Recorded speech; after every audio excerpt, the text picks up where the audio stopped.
And so what I want to do is I just want to go through the list of the events that are taking place that they're talking about. And then you can kind of see what the theme is, what they're pushing on their agenda, where all this stuff is going to fall in line, what the future is going to hold with as far as the development of the Antichrist beast system and all this stuff. So we're just going to go through some of the stuff, and I'll kind of stop and kind of talk about a few of them here and there. But the events taking place, some of them, we've got why we need battery passports. I talked about this a couple weeks ago with the circular economy, how they're putting passports, digital IDs on batteries for like your EV cars and all this stuff. And it's about the circular economy that goes to the classic WEF speak, where you will own nothing and you will be happy. You'll be renting everything. They'll own everything. You'll just rent them. So that's what that's about. They've got leading the charge through Earth's new normal.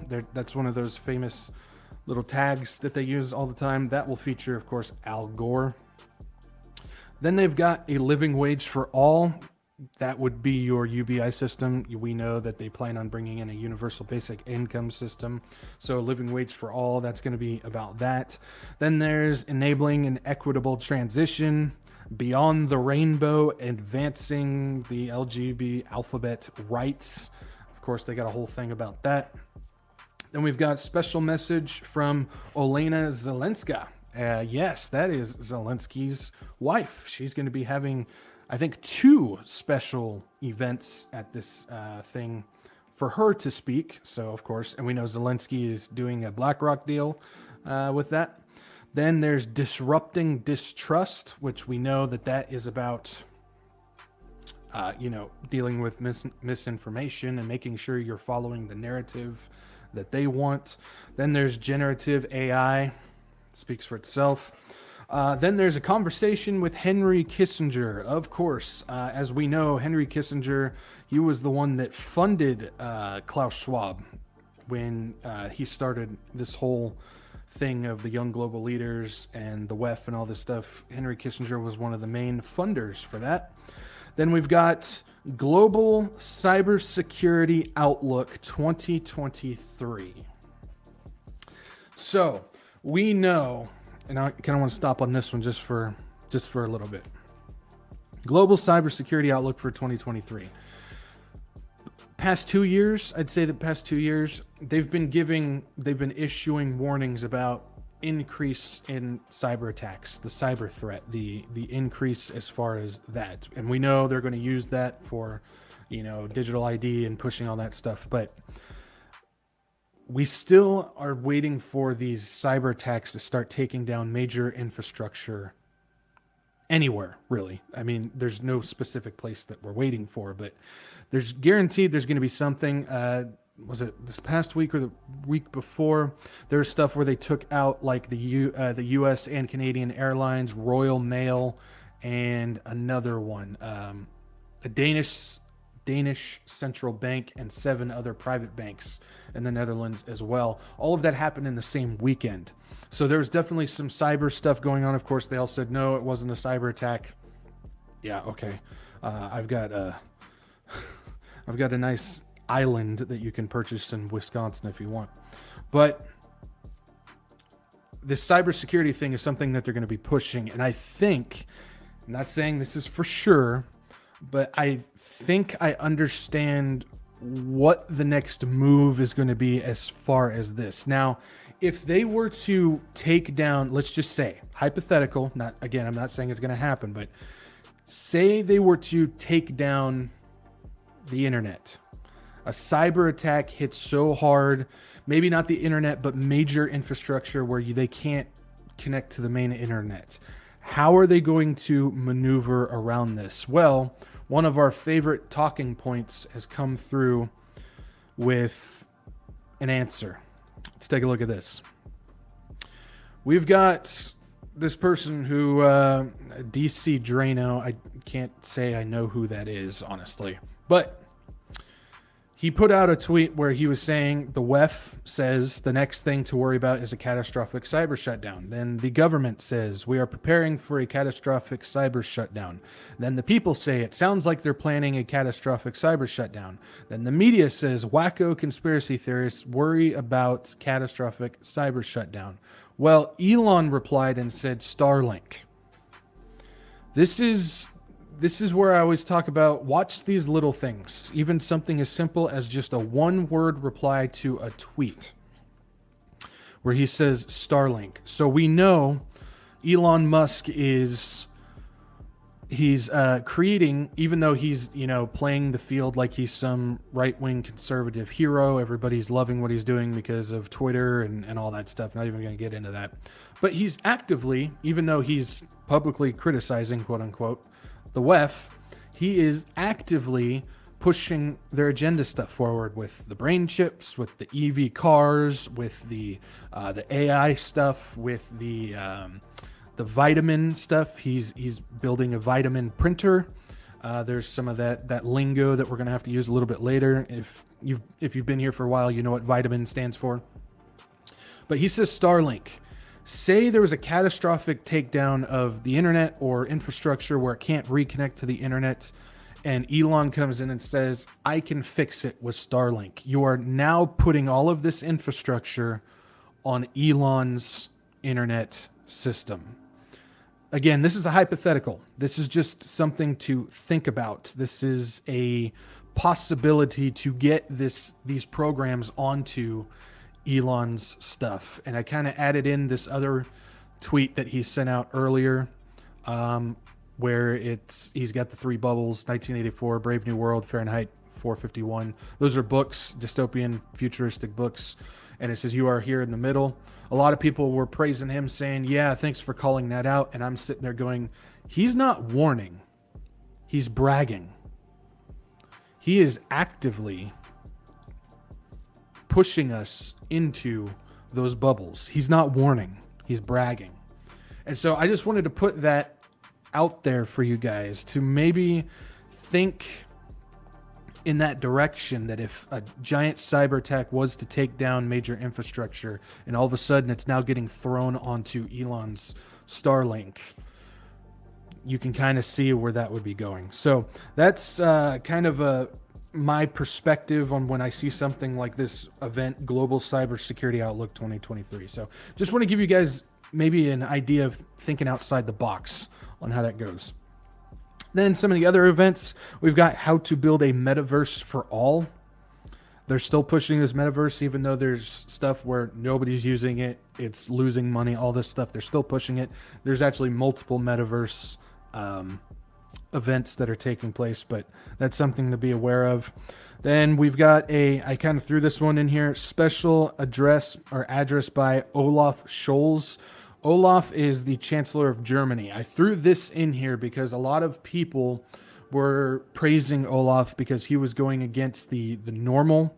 He was going against what the EU was pushing, what the US is pushing as far as like the Ukraine stuff and all that. He kind of came out as like Elon Musk. Oh, he's right-wing type of thing. Well, he has a special address at the Davos meeting. He's very much in the club on that. Then another event that they are having is called Biotech Revolution. Biotech Revolution. We'll talk about biotech stuff here in a second. Then we've got Restoring Security and Peace. I threw this in here because the Bible specifically tells us about those two specific words, peace and security. When they start throwing it out, well, they have a specific event at this Davos meeting called Restoring Security and Peace. So that's something to pay attention to. Then they've got Advancing Racial and Ethnic Equity, of course, pushing more of that stuff. Decarbonizing supply chains. There's the carbon stuff. Don't ever forget the carbon. I know there's so much talk about the CBDCs, but I truly believe they're going to work in tandem with carbon. Actually just posted something on my Telegram about the dichotomy card. Then we've got Ready for Brain Transparency. This is about you're not even going to be able to have a thought without them knowing. This is your thought crime. This is what happens when they've got the brain chips in there and they're able to read all of this stuff. Definitely something to pay attention to. I also found this quite interesting. I want to talk about this for a second. There's an event taking place at the Davos meeting called Noah's Ark, Music as a Catalyst for Change. Now, Noah, it doesn't have the H, so it's Noah'. Noah's Ark. Music is a catalyst for change. Now, I'm sure this is not what they're talking about, what they're referencing, but I always talk about how when the infiltration of the church began, and one of the biggest tools that they're using is the music. We talked about the Bethel music, the Hillsong music, the Elevation music, the Maverick City music, David Crowder, Lauren Daigle, all this stuff. That type of music has slowly creeped into these churches, and it is taking over. And so when you see an event like Noah's Ark, Music as a Catalyst for Change, I kind of look at that and I go, this is what's going on with the church. They're changing the church. They're altering the doctrine, the foundation, the biblical foundation of these churches, and they're getting it through music. That's one of the biggest tools. And I've said it before, I have personally seen several churches where they played music from Bethel, Hillsong, Elevation, all that stuff. And I saw a church that was sound on biblical doctrine slowly change into a charismatic NAR Laodicean type of church. And it all started with the music. And so this is what I'm talking about. Catalyst for change. Music as a catalyst for change. Satan is using music. So I thought that was very interesting. Specifically the name. It's biblical. Then we've got transforming medicine and redefining life. That should speak for itself. We've talked about all the different avenues that's happening. Then we've got global economic outlook. This is the end of an era. Or is this the end of an era? So they're already marking it, even though they put it in a question, they're marking it as the end of an era, which I would do the same thing, because once this era ends, hello, tribulation. So I tend to agree with them on that. Those are some of the events going on. You can go on their website. You can check out all of them. There's a truckload of them. There's definitely a truckload of them. But you can check it out, and there's a lot going on. I'm going to throw this up. Thank you, Eltram. I wish more people knew that Satan was in charge of music before he fell. It's no wonder such a powerful tool of his. Yes, I've talked about this several times, and people just don't seem to understand. He was basically the worship leader up in heaven. He was the angel of light, but he was the one, it's believed to be, he was the director of music up in heaven before he fell. And of course, he's going to use what he's good at to reach people, and music is the biggest one, and it's one of the most divisive topics out there when it comes to churches, because there's people that stand firmly on the side, like I do, that don't allow that garbage to get into the church at all. Don't partake in it, don't allow it in, don't support it in any way, don't do it. And then there's the other ones that, they make the argument of, well, I may not agree with the message that the church is doing, but I'm going to go ahead and use their music, which, if their theology is that messed up, why on earth would you use the music? We'll talk about some of that stuff a little later, but thank you for bringing that up. Yep. And to finish off this Davos thing, they even got Hollywood involved with it, because there was a speech from actor Idris Elba. Check it out. We understand the power and the change that can come from this room. Davos has become the de facto platform for governments, for corporates, for philanthropists, for activism, for protesters to mobilize quickly, which is why we're all here, because we can move with agility and speed, and your speed is needed now. So yeah, they even got got a Hollywood guy to join up and make a speech about how good they are and how much work that they're doing and how quickly they're able to get things done and how it's beneficial for everything. Da da da da da. Way to act. Have somebody give him an Academy Award for that. That's wonderful speech that he put through. But yeah, they even got Hollywood involved with that.